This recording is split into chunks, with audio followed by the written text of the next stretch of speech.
as the population ages, a lot of the services that they need really don't exist in hospitals because hospitals have a very specific focus and a very specific reason why they exist. And when we go to the hospital and we're frail, actually it has the opposite effect and it makes us frailer. Yeah, that's the thing. The worst place to be is for someone to come into hospital.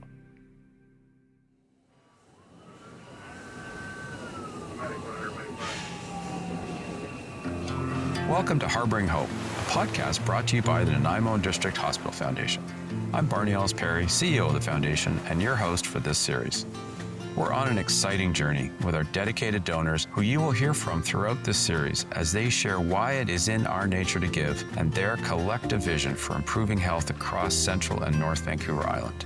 In each episode, we'll take you behind the scenes at the Nanaimo Regional General Hospital, Oceanside Health Centre, and other facilities supported by our foundation to explore the many departments, innovations, and dedicated professionals who keep our healthcare system running, from doctors and nurses to administrative leaders and patients with lived experience. We'll hear powerful stories that reveal both the challenges and the triumphs within our hospital walls. Most importantly, we'll shine a light on the critical role our community plays, because behind every success story is a network of generous supporters helping to make it all possible.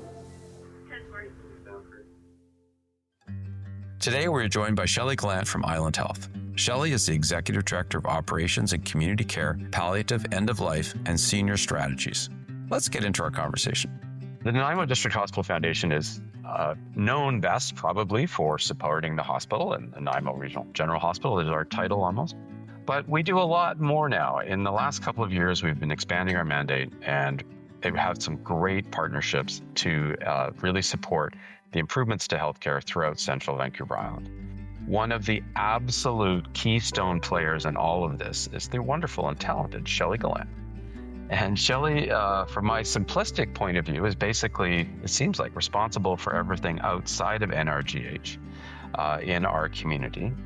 I mentioned her title earlier. It's a long one. Shelley is responsible for a heck of a lot of stuff. I asked her to explain to me what she does around here. So I'm responsible for the delivery of community health services. Some people know that as home health care, as well as the palliative services that we deliver locally, seniors services we deliver locally. And then I also have our owned and operated primary care, and I do a lot of work with our local divisions of family practice and some of our primary care network work that we do, because we have Island Health teams that also support some of our private primary care offices, and we do a lot of work with the division on that. And then recently they've added owned and operated long-term care to the bundle of local services. So I also have responsibility over our owned and operated long-term care facilities. So in Nanaimo, we have Dufferin, and then in Oceanside, we have Trillium Lodge and Eagle Park.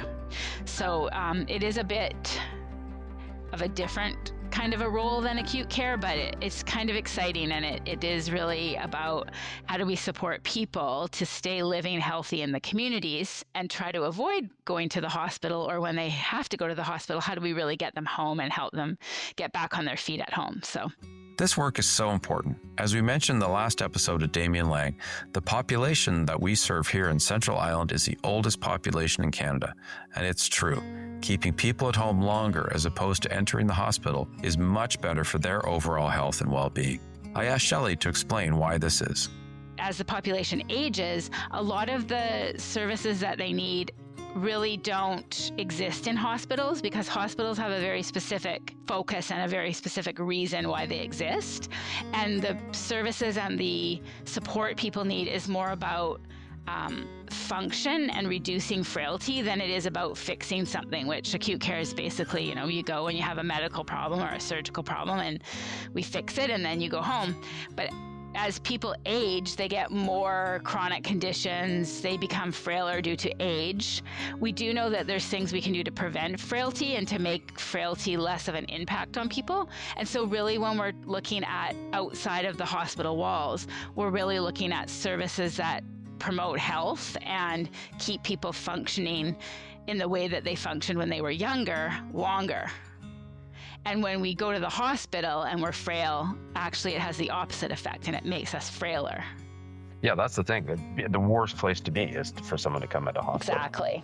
Can you tell us a bit about examples and some of the creative things you're doing around helping people be less frail and be more robust in the community? So when you think about frailty, there's really sort of 4 pillars that support people staying healthier and becoming less frail. So we talk about activity. So people like staying active, keeping your body moving, vaccination, because older people are more susceptible to some illnesses that actually we can prevent with vaccines. So vaccination, and then interaction. So we know that social interaction and having purpose in doing things and interacting with people also reduces the impacts of frailty on people. So really looking at how do we support people to interact. And then there is optimizing medications, because a lot of older people and a lot of people that have a lot of chronic conditions, they have a lot of medications, and sometimes those medications interact with each other.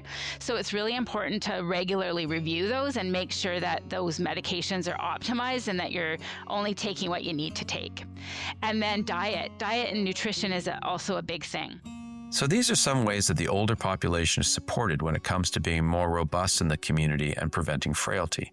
Let's dive a bit deeper into the programs that Island Health is conducting, including something super interesting and innovative, social prescribing, which is a practice of prescribing folks to non-clinical resources. When we think about interaction, we're doing in Nanaimo a pilot with the Division of Family Practice and with the United Way. It's called social prescribing. Physicians can refer their patients to the social prescribing program. So we make the referral, and that program has been very, very successful. We're serving hundreds of people, and we're getting them connected in the community to programming at the rec centers or coffee or lunch programs, things where they're going out playing cards, they're meeting people, they're becoming more active, and it's reducing that social isolation, which can lead to depression and all sorts of things. So that's been a pretty powerful program, and that was a good partnership in the Nanaimo community. So what else is going on? Some of the other work we're doing, we're really partnered with BC Ambulance right now. So BC Ambulance has low acuity services. So people that don't necessarily need to go to the hospital, but they've called 911, the low acuity paramedics will go out and see them in their home. And so we've been doing a lot of work so that those paramedics can make referrals directly to our community health services for people that will benefit from some of our services that help keep people at home. Oceanside Health Centre is an urgent care centre in Parksville, about half an hour up the island from NRGH. It's one of the many health centres that Shelley helps oversee. On an average day, 150 people are walking through the doors seeking care, including folks from Nanaimo.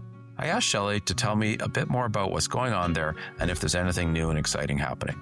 We're doing some other innovative things in Oceanside. We have a partnership with the Division of Family Practice there, and we had some physicians that wanted to open up practice and do primary care and attach people in Oceanside, but they didn't really have any space or anywhere where they could actually start that. So we worked with the division and the family practice providers, and they've actually opened up a clinic in the Oceanside Health Centre called Oceanside Medical, and they're starting to attach patients off of the health registry, the provincial health registry. And then they also have potentially some other physicians that would like to join them in the future. So we'll be able to expand that service. And that was another really good partnership with the primary care network, the division, and Island Health and the Oceanside Health Centre. Thanks to donors like you, our foundation is actually going to be helping fund this. Yeah, and that's an amazing partnership that we have with the foundation, because some of these innovative things we wouldn't be able to do unless we were partnered up and pooling kind of our resources together to look at how do we support some of these things in community outside the walls of the hospital, because we know that, like I said before, we can support people in the community to stay healthier longer in their homes. And so the relationship and the partnership that we have with the foundations be really key to some of the things that we're doing, even in the urgent care center. The home care workers, so you have a large group of people that's based out of Oceanside that are out actually in people's homes. I don't think people really know how many people that, I understand there's like several hundred who are doing that. Can you talk a little bit about that? Nanaimo provides about 1,900 home support visits per day. Last year, we did over 500,000 hours of home support. And home support is a non-clinical service, but it helps people with what we call activities of daily living. So people that have difficulty maybe getting in bed, getting out of bed, dressing, bathing, meal preparation, medication management, things like that. So we provide that service. And so, like I say, 1,900 visits a day. We did 500,000 visits last year, and Oceanside provides about almost 300,000 hours of home support in their area. And the Oceanside area covers from Deep Bay to Nanaimo, and then Nanaimo goes from the Nanaimo border right through to past the airport. So some people with Ladysmith addresses, and then Ladysmith office takes over. We have 16 home, CHS Community Health Services offices across the island. So last year, across the island, we provided almost 5 million hours of service. That's insane. That is absolutely insane. 5 million? That number is impressive, and it makes me feel extremely hopeful. There are additional home visits as well for things like palliative care, plus professionals who help folks with chronic conditions and occupational therapists, respiratory therapists, and more.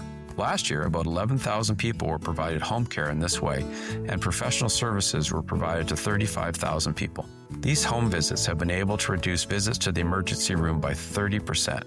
Yep, 30%. This helps ease the pressure on the emergency room and improve care for everyone. There are some other exciting things happening, like a new family doctor center in Qualicum, and there's even talk of a mobile health van that will be able to service rural and remote communities where it is very common that people don't have direct access to the care they may need and where it's harder to build these brick and mortar buildings. This is all so exciting. So tell me about your sort of 5 years from now. Like, how do you see things being different? What do you see success as, for all this incredible work you're doing? I think, when we look at the way that our population is aging on the island, and we see our over 75 and our over 85, I think it is growing at the fastest rate. So helping people just really stay healthier longer. And some people, most people, avoiding long-term care, because people can age and stay at home and they never need to go to long-term care. But sometimes people don't realize that that's really what community health services is. It's not just about assessing people to go to long-term care. It's about helping people stay home longer. So my vision is that we're providing more services services to more people earlier on and throughout their life span, so that they can actually stay at home and we can help them meet their goals of staying at home. I love it. So NRGH is empty. The streets of Oceanside are full of people out walking and playing pickleball. Exactly. It's just going to be chaos. Yeah, okay. I like it. And no people frailty. are just living their lives in the community. Living their best lives in the community. That's great. Oh, I love it. If you're anything like me, you're really impressed with what Shelley has been talking about, but there's still more coming. So we have a regional program, and it's a virtual program. So it's called Community Virtual Care, and it's delivered across the entire island. So it doesn't matter where you live. There's no wait list. It's just the next available clinician takes you on. That service provides a lot of support to people that have all sorts of different chronic medical conditions, and we help people learn how to manage their conditions and stay healthier with that chronic condition. So people with diabetes and heart disease and COPD and kidney disease, all sorts of different chronic diseases we provide services to. And that service is really nimble, and we've been able to implement what we call a supportive discharge program. So that service is also looking at supporting people that have had an emergency room visit or a hospitalization and connecting with them when they're discharged from the emergency room or the hospital, and providing some support. We provide it for up to 72 hours, but some people we provide it longer, and we really help them to understand what the discharge instructions were. Did they get their medication? When do they need to follow up with their provider? If they don't have a provider, how can we help them follow up? That service has been very successful. We rolled that out last June, and you don't need to make a referral. So it's really easy for the physicians in acute care. No one needs to worry about making a referral. Our team goes in and we have criteria, we find people, and then we connect with them. And we've served 900 people since last June in that program as well. And we have some very great stories that people have, like compliments, or when people have been touched by the service, that they've reached out and said, like, if I didn't have this service, I wouldn't have taken the medication that the physician ordered me at the hospital, or I wouldn't have known to do, to follow up, or I wouldn't have understood how my diabetes was impacting, my health. So there's a lot of promise there as well, because we do know that when you go to the hospital or when you've been admitted, you're kind of stressed out. And so when you get discharged, you don't necessarily remember everything that everybody was telling you to do or to follow up. And so that's been a really positive addition. And it's really innovative because we have nurses and social workers and pharmacists and dietitian as part of that service. And so we're able to provide services, doesn't matter where you are on the island. So it breaks down all the geographical barriers. It really optimizes the people power because it takes less people to do it virtually. And there's no wait list. And so we are really, and it fills a gap that we had in the way we deliver services, because a lot of literature and a lot of feedback from patients and families were about, I have to go back to the emergency room because I don't remember what to do, or I forgot the prescription, or so that's been really great for people. So where can you learn more? I asked Shelley. So we have what we call a single point of access for community health services in Island Health. So we have community access centers. We have 3 community access centers. There's a North Island, a Center Island, and a South Island Center. So if you go on our Island Health website and you click on Right Care, Right Place, you just scroll down to community services and it will tell you the phone number you can call. And you do not need a physician referral for any of our community services. So you can call yourself, your family can call, your neighbor can call, and we will be able to provide services. So it doesn't matter if you have a physician, a primary care physician or NP, or not. If you're unattached, as we like to call people that don't have a provider, you can still access our services, and you access it through that community access center. This conversation has been riveting and leaves me feeling great about what lies ahead. I asked Shelley for her final closing thoughts. I'm just really excited for the partnerships that we've been able to develop, like outside of the hospital, because really people live 99% of their lives outside of a hospital. And so, really great from a partnership perspective, and really the innovation and the ability and the willingness for you guys to come to the table from the foundation's been amazing. And then just really excited to support people at home. So like, if you're not sure if you need a service, like call that access center, because we really want to support people and we really want to provide a good experience for people. And it's not necessarily a great experience if you have to go to emergency and try to access things. So call us and we'll try to provide services for you. We at the Foundation are absolutely thrilled about everything Shelley shared today. Her passion, her vision, it's inspiring. And we want everyone to know that we're standing behind her 100% of the way. Now, don't let the name Nanaimo District Hospital Foundation fool you. Yes, we're proud to support the incredible work happening every day at NRGH, but our commitment goes far beyond that.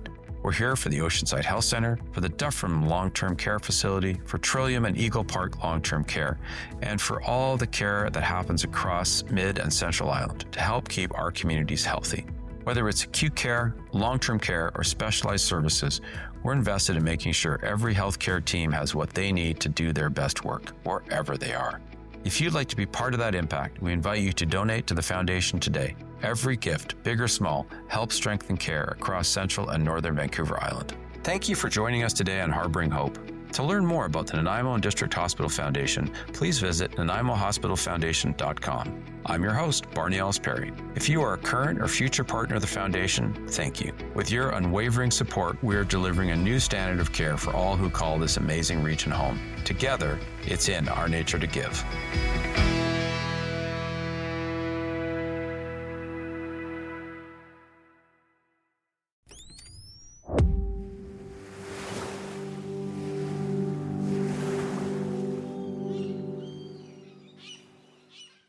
Another Everything Podcast production.